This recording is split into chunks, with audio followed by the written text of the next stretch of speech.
né?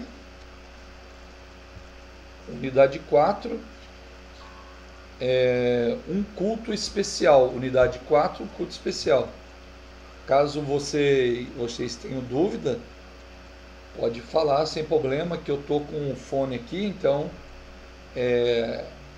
as suas vozes não saem na gravação, entendeu? Não tem problema nenhum. Por isso que eu tô com o fone aqui, vocês falando aí, eu tô escutando aqui, ó. Não sai as vossas vozes. Essa unidade 4, um culto especial, na realidade nós vamos falar sobre os fundamentos éticos e religiosos do culto de Israel no Antigo Testamento. E nós vamos falar tudo sobre relacionado isso, né? Ao culto, ao sacrifício, aquilo que nós tínhamos comentado, né? Sobre o Antigo Testamento. Comentaremos sobre os sacrifícios que eram oferecidos a Deus, as festas israelitas, o papel no deserto na disciplina do povo e, por fim, a nova geração a qual foi formada no deserto. Que formou-se uma nova geração, né? Aquela geração que saiu do Egito, aquela geração não entrou. Não sei se vocês se lembram, mas aquela geração não entrou, né? Formou-se uma outra geração, na realidade só entrou Josué e Caleb, né? Que é o que nós vamos falar nos livros históricos. Nos livros históricos nós vamos retomar o assunto e vamos falar de Josué, Caleb, né? E todo o decorrer da história. Então, dessa geração que saiu do Egito, somente Josué e Caleb que entrou. Formou-se no deserto uma outra geração, né? Daí o capítulo de número 1 tem o tema grãos, bolos e animais no culto. Grãos, bolos e animais no culto. O conhecimento desse sistema sacrificial ao Antigo Testamento é importante para estabelecer a relação entre o modo como Israel cultuou a Deus e no passado, né? E no plano da salvação executado por Jesus Cristo. Está até grifado aí, não sei se você viu aí, mas está grifado aí no livro, né? Isso que eu acabei de falar está grifado aí no livro. Ou seja, aquilo que nós aprendemos em hermenêutica, que todo o Antigo Testamento é antitipo do Novo Testamento. Então tudo aquilo que se relaciona a sacrifício, ofertas, todo o rito e as festas no Novo Testamento é um cumprimento do que está escrito no Antigo, mas em Cristo, na pessoa de Cristo e através de Cristo, muitas coisas têm um significado, né? Muitas coisas têm um significado. Daí diz aqui, ó, a importância dos sacrifícios no Antigo Testamento. A importância dos sacrifícios no Antigo Testamento. Todos esses sacrifícios dedicados a Deus estavam intimamente ligados a um processo espiritual que ocorria na vida do ofertante como de um modo de extravasar a gratidão, a adoração ou aquebrantar-se para a conquista do perdão. Diz aqui, o perdão e a consagração e a gratidão na comunhão, na administração dos bens. Daí a importância da observação mais detalhada no culto recomendado a Deus. Tudo isso nós vemos isso cumprir no Novo Testamento, quando, por exemplo, Paulo diz, né? Rogo-vos, pois, irmãos, pela compaixão de Deus, que apresenteis o vosso corpo num culto como sacrifício vivo, santo e agradável a Deus, né? Romanos 12, verso 1. Daí tem aqui os tópicos que se você prestar atenção aí, vocês vão ver que está até grifado, né? Que nem um exemplo, o perdão dos pecados, a consagração ao Senhor, a gratidão, a comunhão e a administração. Tá tudo grifado aí no livro, né? Aí diz assim, o perdão dos pecados, a importância, né? O perdão dos pecados. Exigia-se do sacerdote o derramamento de sangue dos animais, que era a substituição pelo sangue dos seres humanos. Aí diz Ezequiel 18:3, a alma que pecar certamente morrerá, deverá morrer. Então, ou seja, quem pecou, o homem morria? Não. Então havia um sacrifício pelo perdão dos pecados. Se derramava o sangue de um animal inocente. Isso começou lá no Éden já, né? Quando Adão e Eva pecou, o que Deus fez? Matou um animal inocente, né? Não sei se vocês se lembram, que fez vestimenta com a pele do animal, fez vestimenta para Adão e Eva, né? E o sangue foi derramado, simbolizando o perdão do pecado. Daí diz aqui, ó, Deus posteriormente, com a sua grande misericórdia, principal medida no tratamento à sua criatura, substituiu o sacrifício de animais pelo sacrifício de seu próprio filho. Ou seja, Jesus é o cordeiro sacrificial. Através do sacrifício de Jesus, nós recebemos perdão pelos pecados. A consagração, ou seja, a consagração ao Senhor e a dedicação ao serviço sagrado faziam parte do significado essencial das ofertas. Era no sentido de todas as ofertas, tinham significado. Todavia, algumas falavam da consagração do ofertante, indicando uma completa entrega do ser aos interesses do Criador. Conforme era a oferta, conforme era o sacrifício, conforme era a oferenda, significava uma consagração. Consagração. Hoje nós falamos de consagração o que nos dias de hoje? Jejum, oração, né? Uma dedicação a Deus, uma abstinência daquilo que é mundano, né? Daquilo que é mundano. Nós nos apartamos daquilo que é do mundo, né? Música mundana, as coisas que pertencem ao mundo, o que nós fazemos? Nós nos afastamos de tudo isso que o mundo oferece. Então nós estamos nos consagrando, né? Gratidão estava relacionada às ofertas, pois o adorador tinha o objetivo, através do culto, agradecer a Deus pelas bênçãos recebidas. Está lá em Levítico, capítulo 7, do 1 ao 14. Né? Esses motivos faziam com que os israelitas levassem ofertas ao altar.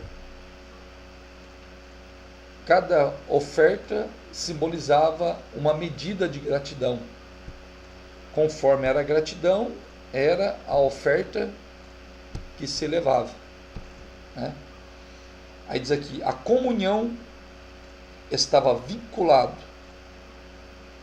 às ofertas como representação do relacionamento do homem com Deus. Aí fala da comunhão.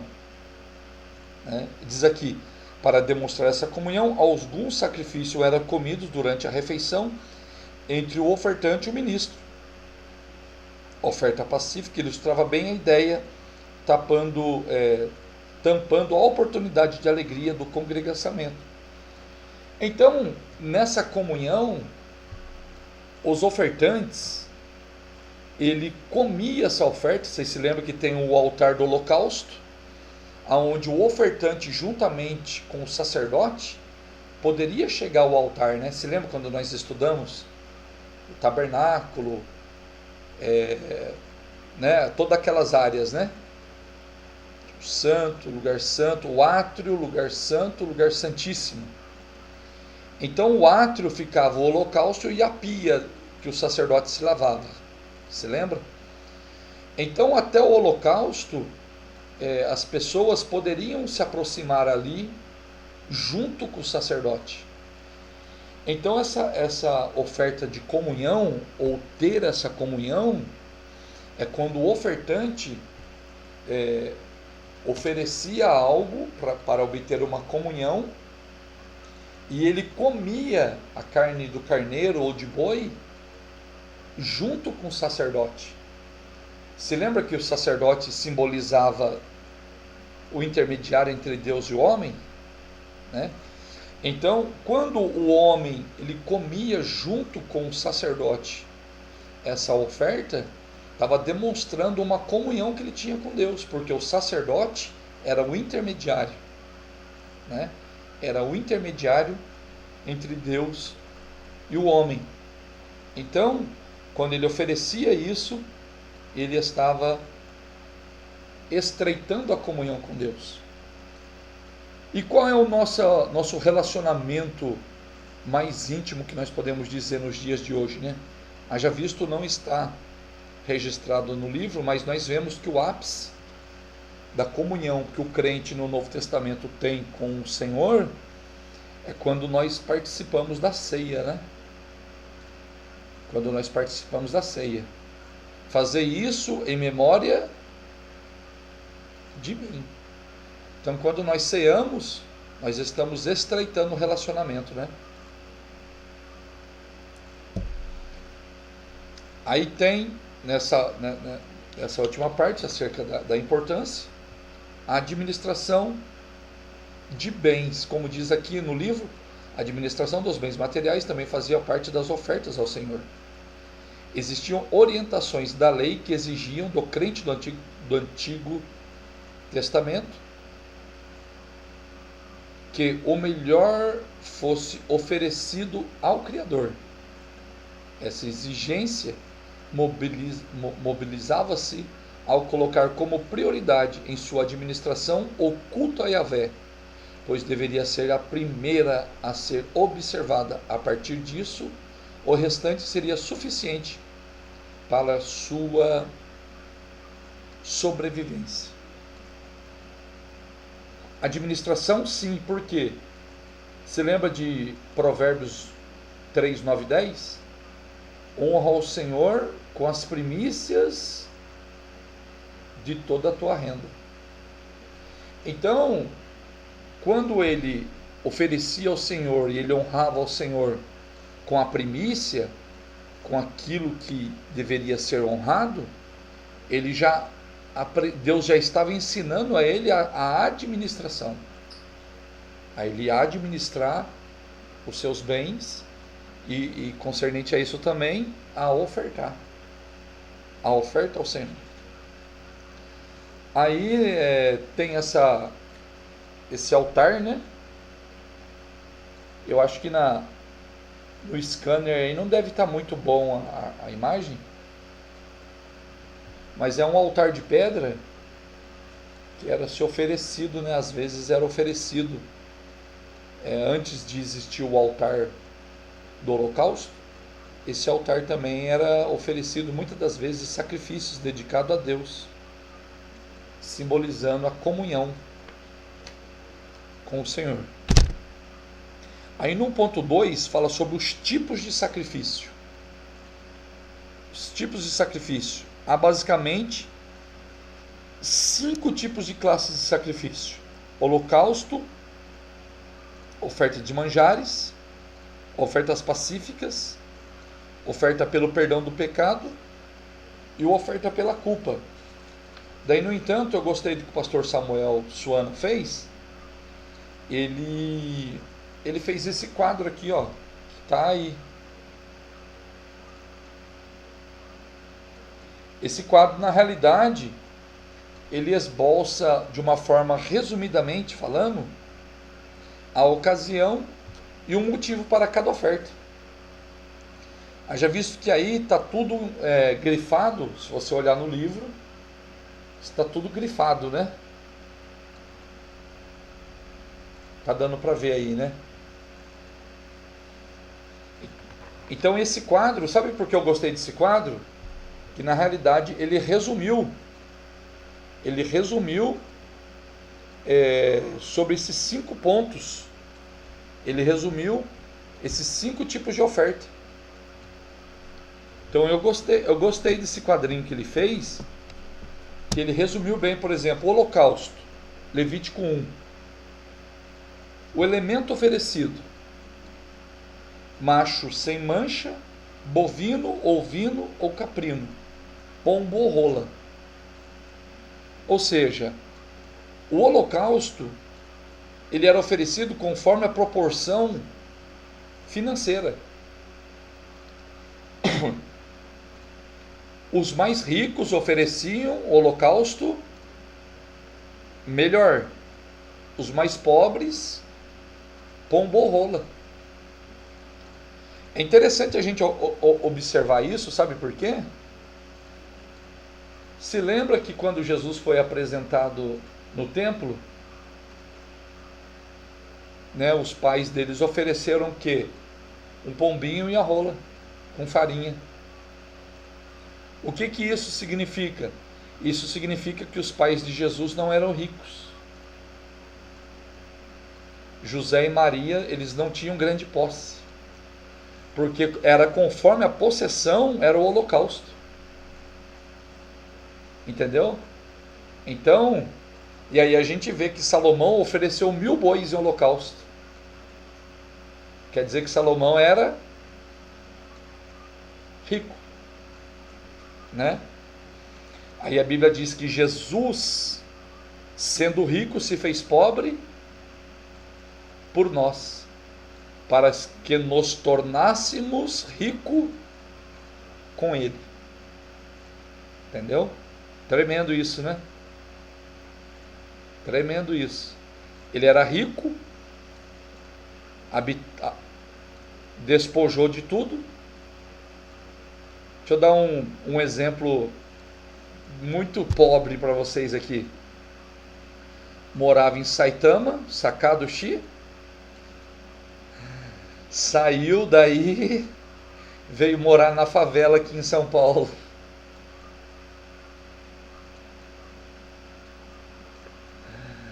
Um país de primeiro mundo, aonde com salário mínimo se vive bem, uma terra boa, deixou aí para morar na favela aqui, onde não tem nem rede de esgoto. É claro que é um exemplo muito pobre, não pode se comparar o céu com o Japão, é por isso que eu já estou dizendo, é um exemplo pobre, né? Só estou dando uma, né? Daí tem a ocasião ou o motivo que era oferecido o holocausto, em um momento de adoração ao Senhor, pela necessidade e de consagração pessoal. Daí diz aqui, ideia básica, consagração. Jesus estava sendo oferecido como o que aos 8 dias? Em consagração, porque ele era primogênito,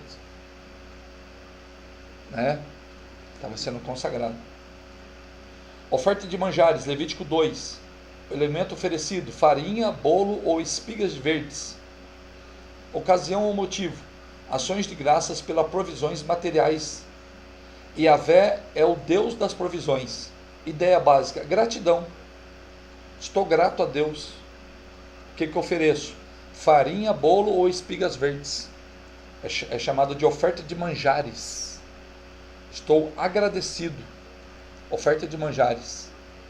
Não tinha uma data específica. Quero agradecer ao Senhor. Vou lá e faria essa oferenda. Oferta pacífica, Levítico 3. Macho ou fêmea de bovinos, ovinos, caprinos, sem mancha ou defeito. Qual é o motivo que eu fazer isso? Qual a ocasião? Pagamento de um voto por bênçãos inesperadas ou por gratidão e louvor. Promovida a amizade entre as pessoas. Comunhão. Ou seja, oferta pacífica tinha um sentido de comunhão. Vocês estão vendo que tudo isso aqui se cumpre em Cristo? O que Cristo trouxe? Cristo trouxe comunhão. Porque, um exemplo, Qual é a comunhão que nós temos? Se não fosse em Cristo, nós iríamos nos conhecer? Nunca. Se fosse através de Cristo, nós nunca iríamos nos conhecer. Por quê? Através de Cristo eu fui aí pregar a palavra e nós nos conhecemos. Atravessei o mundo e nos conhecemos. E o que nós temos hoje? Comunhão. Através de Cristo. Os irmãos do grupo, os irmãos que fazem o curso com a gente, todos aqui do grupo, nos conhecemos na igreja, nos conhecemos através de Cristo. E em Cristo nós formamos uma comunhão. Tremendo isso, né? Oferta pelo pecado, Levítico 4. Novilho, bode ou cabra. Aí já é oferta pelo pecado. Por quebra de algum mandamento do Senhor ou desobediência. Ideia básica, perdão. Simboliza Cristo. O bode era oferecido uma vez por ano. 2 bodes. Um era solto no deserto, outro era morto e o seu sangue espargido no propiciatório. O bode, a cabra ou o novilho, simbolizando o perdão. Cristo. Foi derramado o seu sangue por nós. Oferta pela culpa. Levíticos 5, 6 e 7. Elemento oferecido: fêmea de gado miúdo, cabra ou cordeira, pombos, rolinhas ou farinha. Ocasião: qual é o motivo? Por algum descuido ou má utilização das coisas sagradas, profanação ou juramento falso. Ou seja, a ideia básica é de restauração. E quem é que nos restaura junto ao Pai? Cristo. Através dele, nós temos o ministério da reconciliação. Você viu que esse quadro, ele sintetizou bem todas as ofertas e os tipos de sacrifícios? Vocês têm alguma dúvida nesse capítulo? Da Jobo? Nós vamos para o capítulo 2, que é o significado espiritual. Haja visto que eu dei algumas pinceladas, né? Mas tem o significado espiritual desses sacrifícios. Mostraremos que, de modo que os sacrifícios da Antiga Aliança se relacionam com o sistema sacrificial do Novo Testamento. Nós daremos sequências aos comentários, né, referentes aos sacrifícios de uma forma simbólica que tinham e que tudo aponta para Cristo e para o viver diário da vida cristã que nós devemos ter. Aí no 2.1 diz assim, o simbolismo encontrado nos sacrifícios. Percebemos que o culto no Antigo Testamento é diferente e praticado atualmente. Apesar disso, podemos perceber os principais significados. Ao lermos Levítico capítulo 1 ao 6, percebemos que o culto do Antigo Testamento é diferente, praticado atualmente, dentro dos recintos religiosos dos dias de hoje. Não são vistos os elementos que haviam dentro do tabernáculo, não sentimos cheiro de sangue, não vemos as marcas na mobília do templo, não temos ferramentas de emulação, não lidamos com fogo e nem tampouco com a dor do sentimento do animal ao ser entregue como substituto do homem. Apesar disso, podemos perceber os principais significados que se referem à nossa espiritualidade. Aí o que acontece? Tem mais um quadrinho. Né? Aí nesse quadrinho tem o que? Holocausto, manjares, pacífica, pecado e culpa. Holocausto simboliza o que? Cristo em nós. O simbolismo, né? Cristo em nós. Holocausto, entrega plena de Cristo pela realização plena do Pai, entrega de corpo, alma e espírito. Hebreus 10, 7 ao 10. O simbolismo na vida cristã incentiva o crente a entregar-se sem reservas a Deus. Amarás, pois, o Senhor teu Deus de todo o coração, de toda a tua alma, de todo o teu poder. Deuteronômio 6:5. Simboliza o holocausto. Oferta de manjares. Simbolismo em Cristo. Cristo, a grande provisão de Deus para a humanidade. Eu sou o pão vivo que desceu do céu. O simbolismo na vida cristã. Lembra o crente sobre a responsabilidade social em levantar provisões para com os necessitados. Aquilo que nós estávamos falando, que nós íamos comentando. Ou seja, Deus ele está sempre se lembrando, né? No entanto, Tiago 2:15 ao 17, 1 João 3 fala sobre isso, né? Cristo lembra do crente na sua responsabilidade social de levantar provisões, ou seja, assim como Deus proveu para nós, nós devemos também ser provedores e ajudadores dos mais necessitados. Tiago 2,15 fala sobre isso, né? A verdadeira religião é atender, né, aos pobres, os necessitados, as viúvas, os órfãos, né? Oferta pacífica, simbolismo em Cristo. Cristo é o facilitador da comunhão entre o homem e Deus, sendo, pois, justificado pela fé, temos paz com Deus, Romanos 5:1. Simbolismo na vida cristã, encoraja a vida de comunhão com Deus e com os irmãos, 1 João 1:7. A comunhão é a marca da vida cristã, da igreja cristã, a comunhão. Se andarmos na luz, como na luz ele está, temos uns com os outros. E quando temos comunhão uns com os outros, o que acontece? O sangue de Jesus nos purifica de todo pecado. Ou seja, a comunhão é a marca. Não é fácil a comunhão hoje em dia. Isso aqui dá para nós falar um pouquinho. Mas pecado, oferta de pecado, simbolismo em Cristo. Jesus é a solução e o problema espiritual concernente ao ser humano, né? Falando do pecado, 1 Pedro 1,19. Aí o simbolismo na vida cristã orienta o pecador a olhar para Jesus como sendo aquele que tira o pecado do mundo. 1 João 1,9 diz assim: se nós confessarmos os nossos pecados, ele é fiel e justo para nos perdoar. Aí João 1,29 diz: eis ali o Cordeiro de Deus que tira o pecado do mundo. João Batista, né, apontou, né, o Cordeiro que tira o pecado. Aí está aqui a culpa, oferta culpa, simbolismo em Cristo. Jesus é aquele que remove a culpa do crente ao incorrer em algum deslizes na vida cristã. O simbolismo na vida cristã propõe ao cristão a confissão de seus pecados a Jesus. Desperta-nos a experimentar o tratamento de Cristo dado à matriz pecaminosa. 1 João 1,9 já disse, né? Se nós confessarmos nossos pecados, ele é fiel e justo para nos perdoar. Aí eu faço uma pergunta para vocês, como eu fiz na sala de aula aqui, né?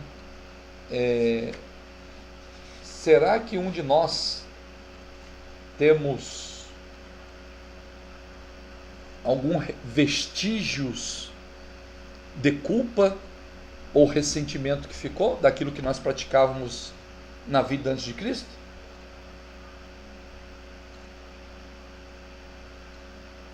Não temos, né? Pode falar.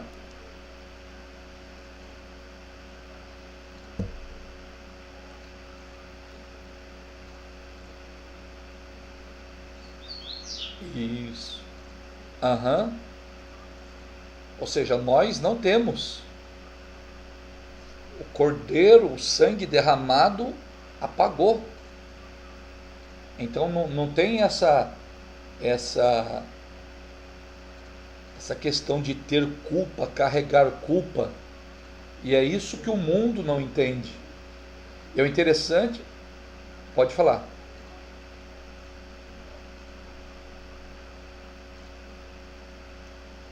Confesso.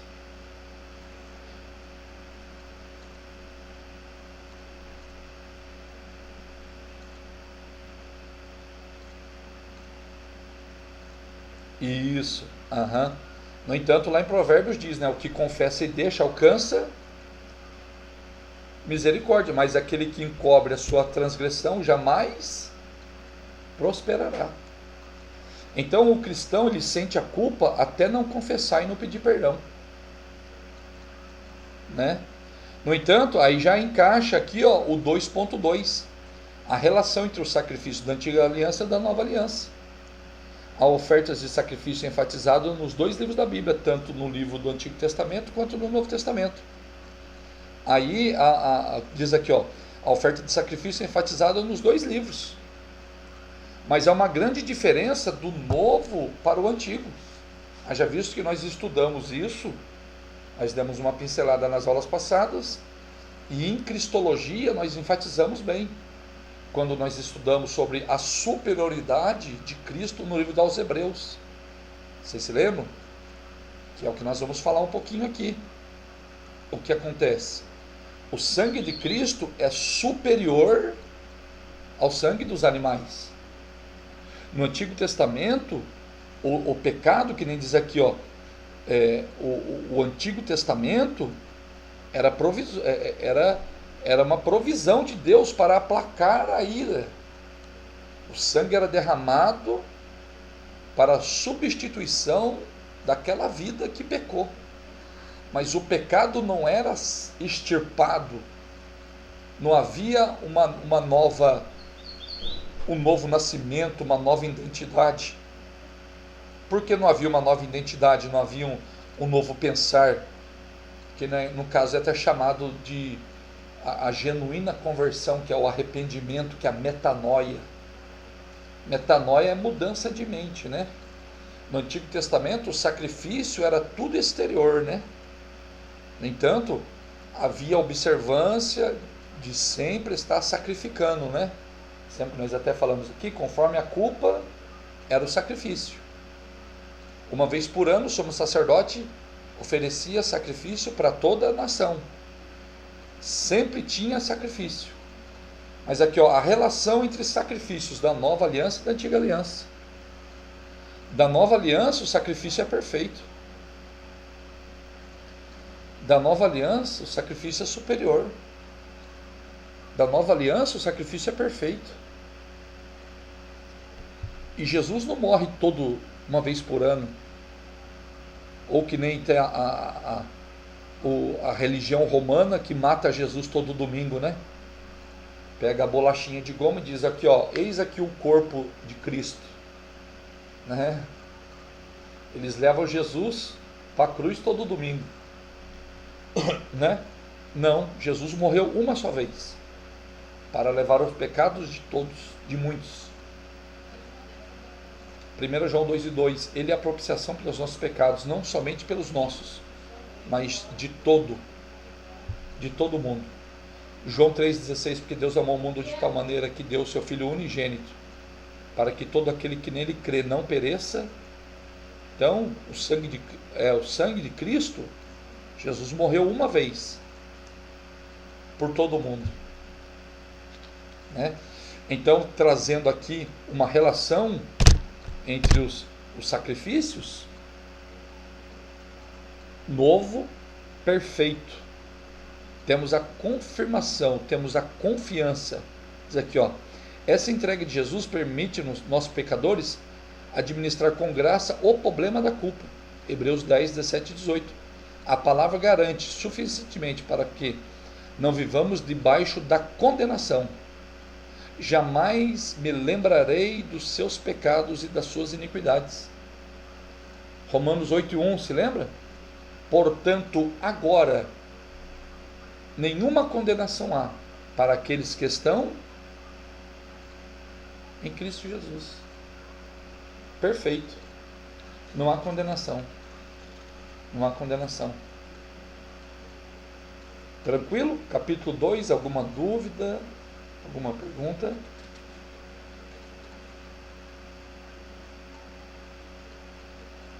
Há um grande diferencial, né, do antigo para o novo, né? O novo é superior em tudo ao antigo, né? Aí o capítulo 3 fala sobre os tempos de celebração, as festas de Israel. As festas não só ocupavam lugar de destaque na vida de Israel, como também proporcionava grandes resultados ao povo, pois o cumprimento do calendário religioso significava obediência a Deus. As festas prescritas por Yahvé não só ocuparam um lugar de destaque na vida de Israel, mas também proporcionaram grandes resultados, pois o cumprimento do calendário religioso significava obediência e uma criteriosa mordomia espiritual, isso é, uma correta administração das coisas sagradas. E há quem diga que Deus não gosta de festa, né?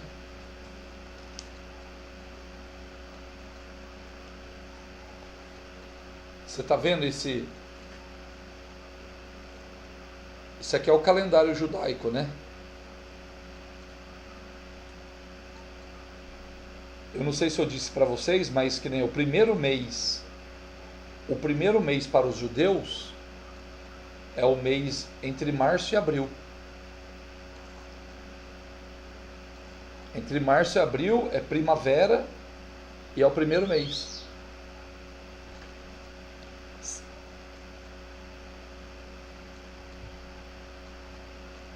Isso, de março para abril. Isso.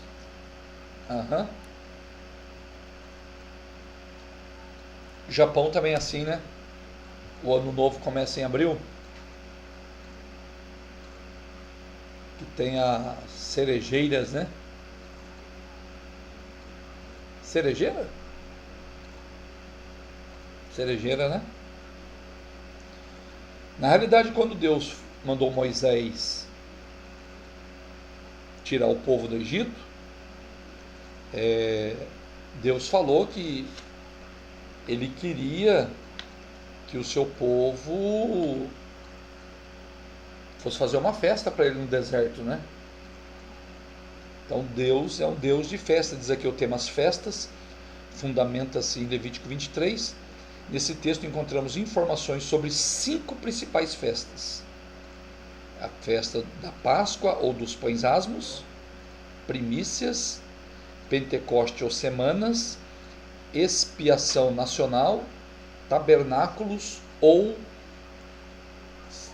cabanas, chamada também de alguns como festa das cabanas, né?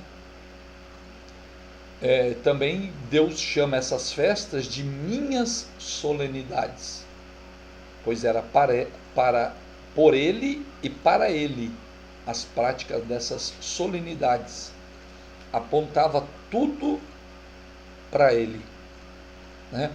Apontava tudo para ele. Aí tem outro quadrinho que eu gostei muito também que o pastor fez.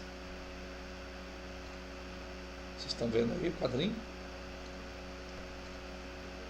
A tabela sobre as festas. Aqui sintetiza bem, né? Para nós ganharmos tempo, nós vamos sintetizar dentro desse quadro que diz aqui, ó, as festas da Páscoa ou dos asmos, os pães asmos. Origem: saída dos hebreus do Egito pela força de Deus libertador. A celebração: independência de Israel. Se lembra que nós estudamos lá o 7 de setembro diferente? A independência, né? A independência de Israel, ganhando a sua identidade como nação. Na vida cristã, o que eu aplico isso na vida cristã?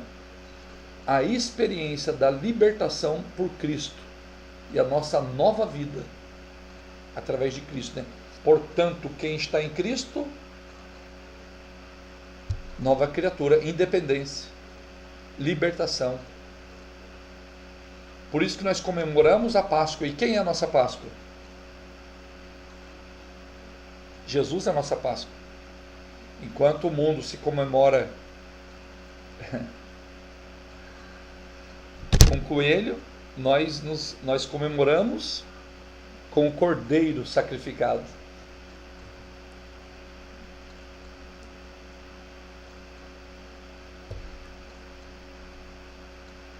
Tem uma história aí, uma história pagã, né?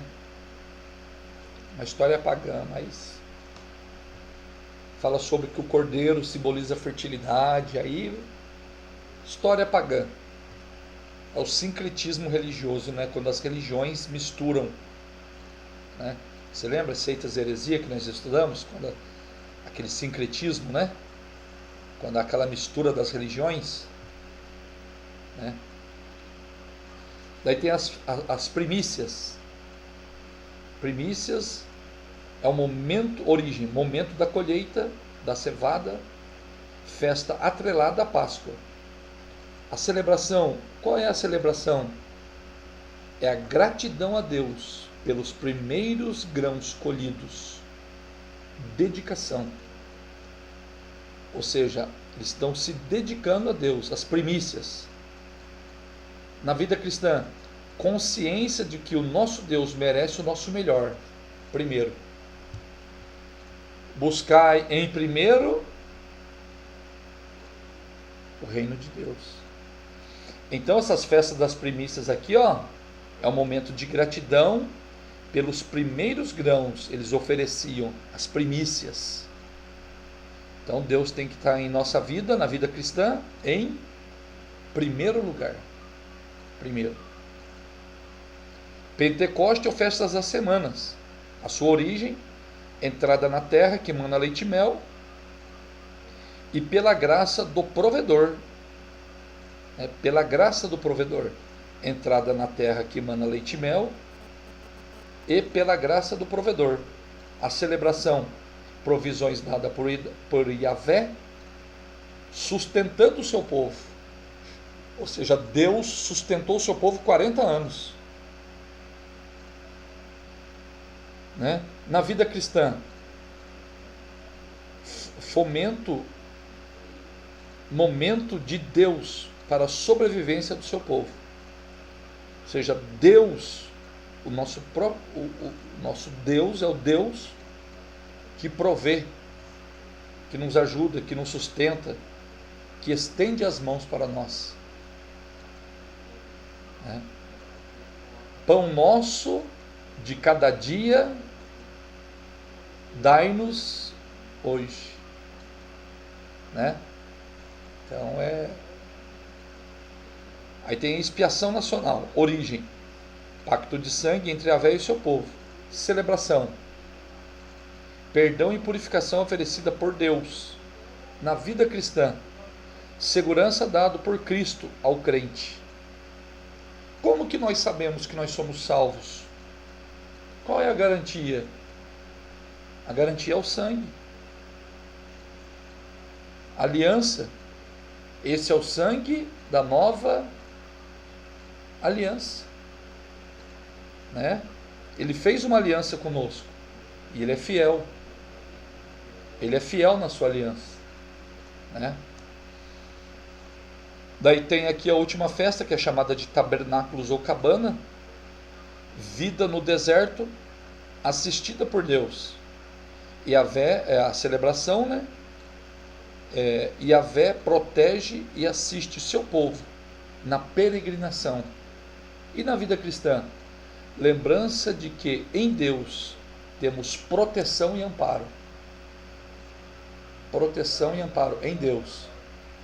A nossa vida está escondida em Deus. Lembra que Paulo diz lá em Colossenses?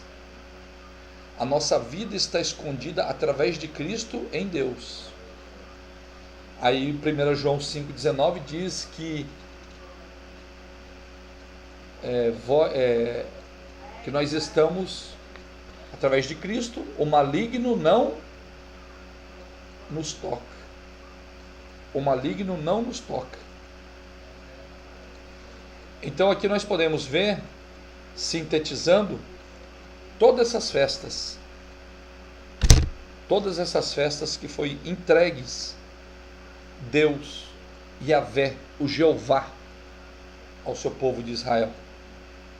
Mas também existe os dias de guarda, que é chamado, né? Dias de guarda.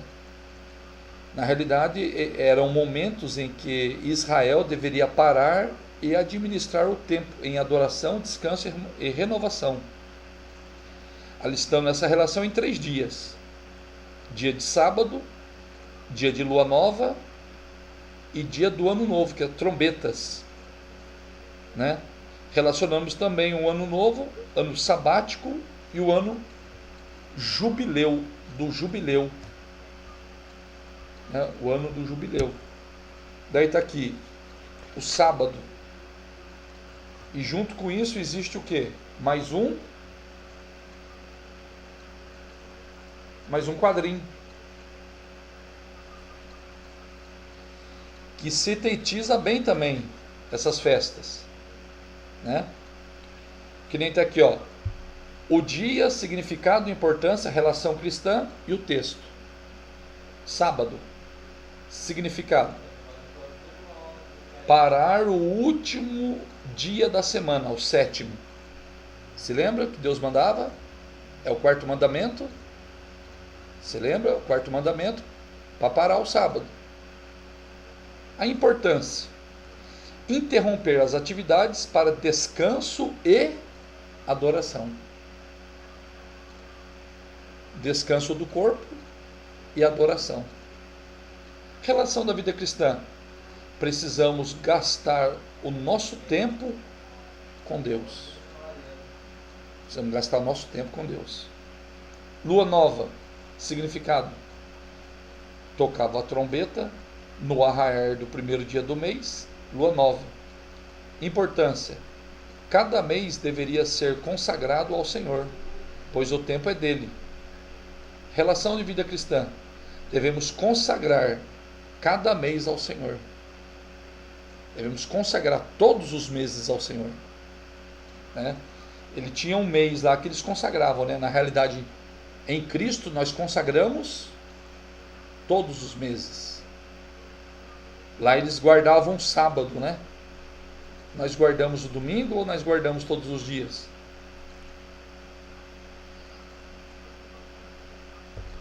Na realidade nós temos, né? Pelo calendário nós paramos domingo, né? Mas dia de adoração é todo dia. Dia de adoração não é só domingo, né?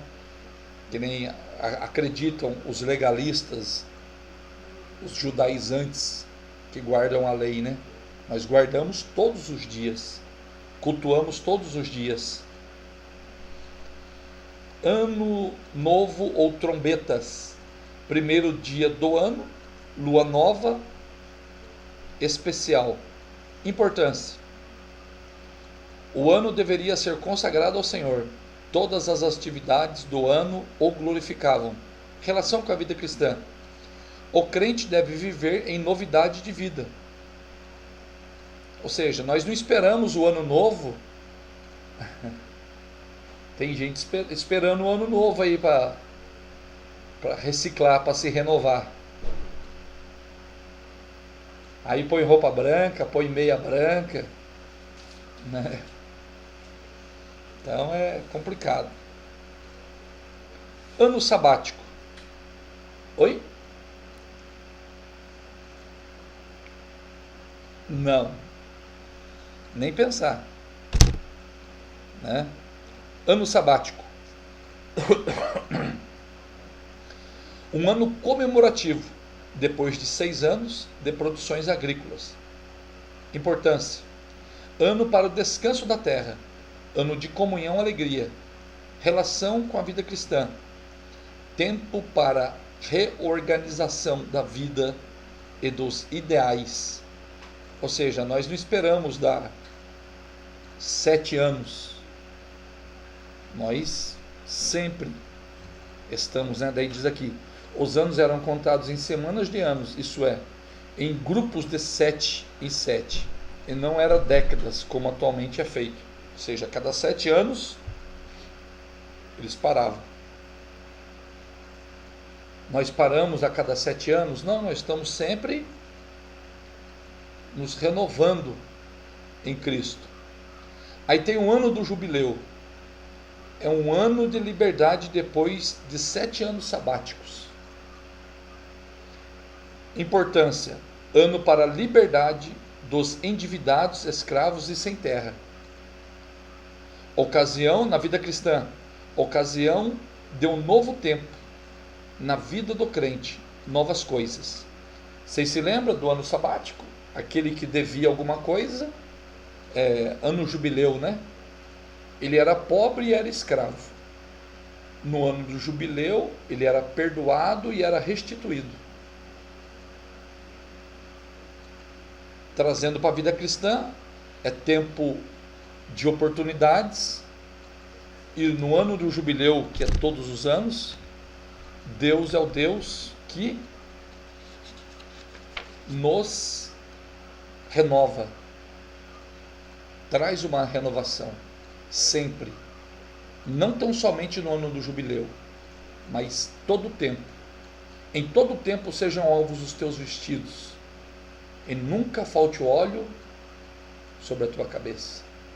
Então, em todo o tempo é tempo de adoração, é tempo de renovação. Todo culto é um culto que podemos renovar, o culto que Deus pode falar conosco, é o culto que nós podemos renovar a nossa vivência para com Deus, né? Aí existem os princípios práticos. Em todas essas celebrações, o tempo era integralmente dedicado aos interesses de Deus.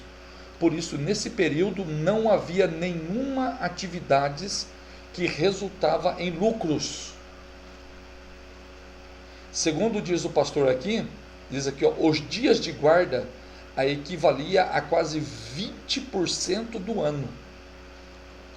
20% do ano. Se olhasse pelo olho humano, falei, opa, vai perder muito dinheiro. Uma empresa fica 20% de um ano parada. Vai perder dinheiro. Mas eles não perdiam, porque Deus é o Deus que a matemática divina é diferente. A matemática do mundo é ganhe mais o que puder, né? E qual é a matemática de Jesus? Bem-aventurado, melhor coisa é dar do que receber. Na matemática do mundo é ganhe, ganhe, ganhe, ganhe, ganhe. Quanto mais ganha, mais tem. A matemática de Deus, você pensa que está perdendo, aí você está ganhando. No entanto, até diz aqui o pastor aqui, diz assim, ó, em uma época da história de Israel, por não administrar bem o seu tempo, o povo de Deus perdeu a sua terra e ficou exilado por 70 anos na Babilônia, passando por um tratamento especial da parte do Senhor. Ou seja, por eles não administrarem bem o seu tempo, para eles não guardarem os sábados como deveria guardar, eles guardavam, entre aspas, o ano sabático, o jubileu, eles não faziam isso como deveria fazer. O que Deus fez? Paralisou eles 70 anos. Eles perderam a terra, eles perderam o templo, eles perderam muita coisa e ficaram 70 anos longe da terra, longe do templo, longe de tudo, paralisado, já que não deu por voluntariedade, né? Não deu de um jeito, perde do outro. Alguma dúvida no capítulo 3?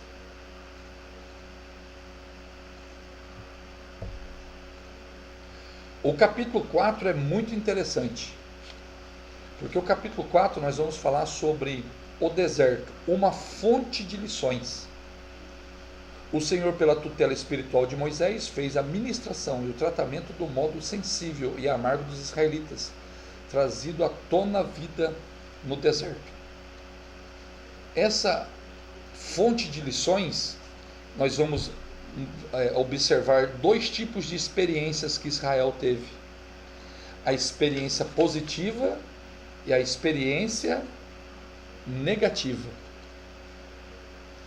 Eles obtiveram experiências positivas e as experiências negativas. Vamos começar aqui com a experiência positiva no deserto. Aí diz aqui: O povo de Israel teve mais erros do que acertos no período de peregrinação. Por isso, há menos experiências positivas do que negativas. Ou seja, eles mais erraram do que acertaram no deserto. A primeira positiva, né? A organização do acampamento. Primeira positiva, a organização. Se lembra que eu falei para vocês? Que o tabernáculo ficava no meio e eles ficavam em volta, né? Eles ficavam em volta. Ou seja, no deserto, eles aprenderam a se organizar.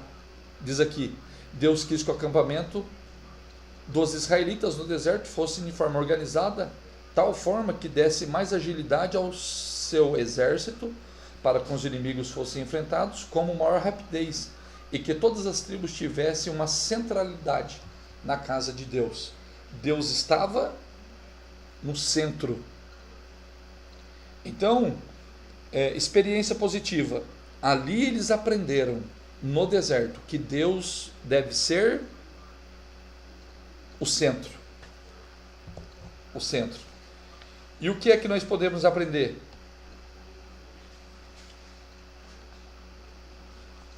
Que Deus é o nosso centro. Deus, ele tem que estar no centro. E às vezes nós vamos para o deserto porque nós não centralizamos ele. Aí ele manda nós para o deserto. Que às vezes deixamos ele um pouquinho de lado, né? Sendo que ele tem que estar no centro. Né? A gente deixa ele um pouquinho de lado, aí ele manda nós para o deserto para nós aprender que ele tem que estar no centro.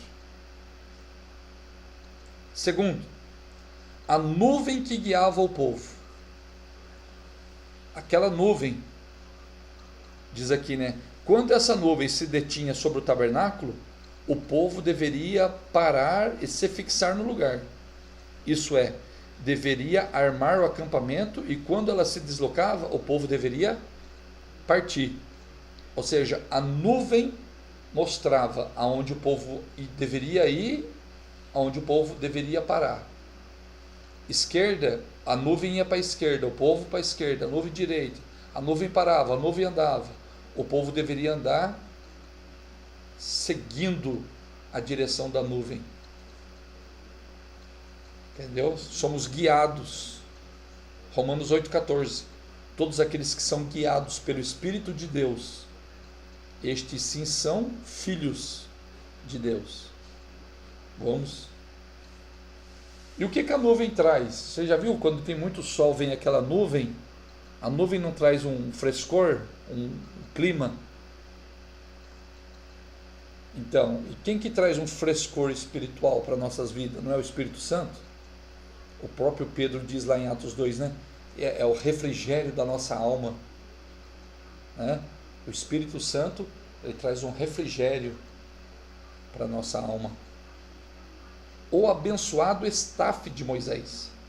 O que é um abençoado staff de Moisés?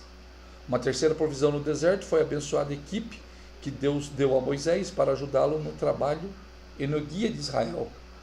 Se lembra dos 70 anciões? Que até o texto diz aqui, essa liderança que recebeu da mesma unção que Deus dera a Moisés, deveria ajudá-lo a carregar a carga do povo. Em outras palavras, deveriam apoiá-lo na difícil tarefa de conduzir o povo. Pela orientação de Jetro, pelo conselho de Jetro, Moisés separou 70 homens. Aí a Bíblia diz que Deus tirou do espírito que estava sobre Moisés e repartiu com aqueles 70 homens. E aqueles homens foram capacitados para ajudar Moisés a julgar o povo. Então isso foi algo abençoado. Por que algo abençoado? Porque através daqueles homens, o povo de Deus fluiu melhor. A sondagem da terra. Se lembra a sondagem da terra dos 12 espias? 12 homens que foram à terra de Canaã para espiar a terra e alimentar-se a esperança do povo de Israel? Se lembra que 12 foram espiar a terra? Então eles trouxeram um relatório bom para trazer esperança. Essa era a intenção. Mas depois nós vamos falar da experiência negativa, porque na realidade só dois trouxe boas informações. O milagre do florescimento da vara de Arão. Diz aqui, houve uma rebelião conduzida pelo líder chamado Coré, devido ao questionamento da autoridade das lideranças religiosas, na tentativa de fazer defesa da legitimidade do ministério sacerdotal de Arão, foi proposto uma prova. E qual era essa prova? Todos colocariam as suas varas ali, e a vara que amanhecesse florescida ou florida, Números 17, Deus estava dizendo que o quê? Que o dono daquela vara era o escolhido por Deus. E qual foi a vara que floresceu? A vara de Arão. Era Deus mostrando que ele tinha escolhido Arão. Então, de vez em quando, Deus mostra, né? Deus usa um profeta, Deus usa um, Deus usa outro.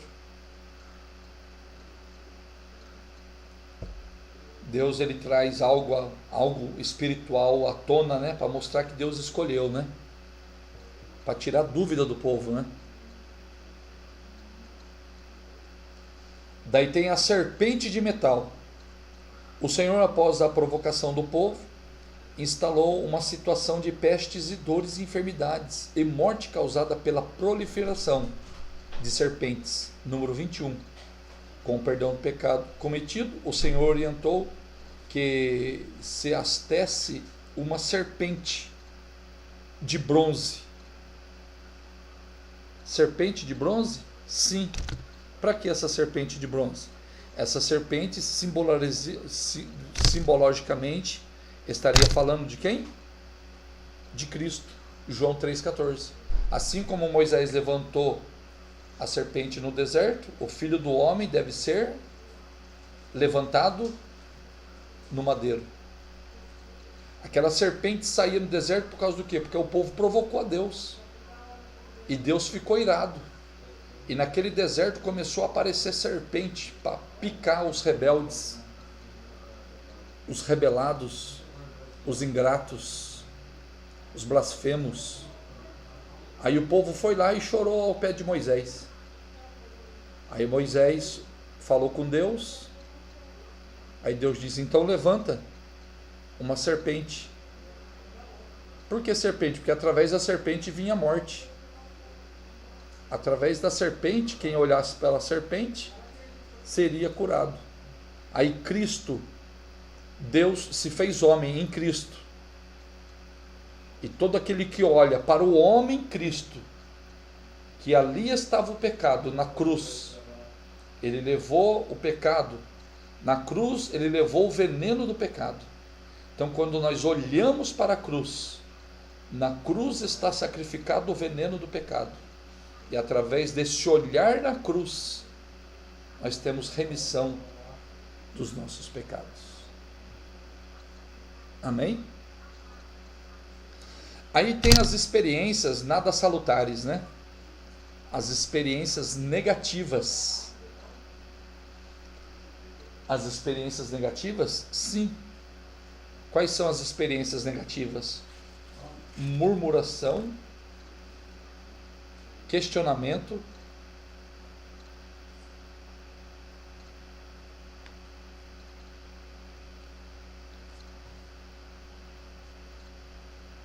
espera só um pouquinho aí, irmão. Espera só um pouquinho aqui que dá mais.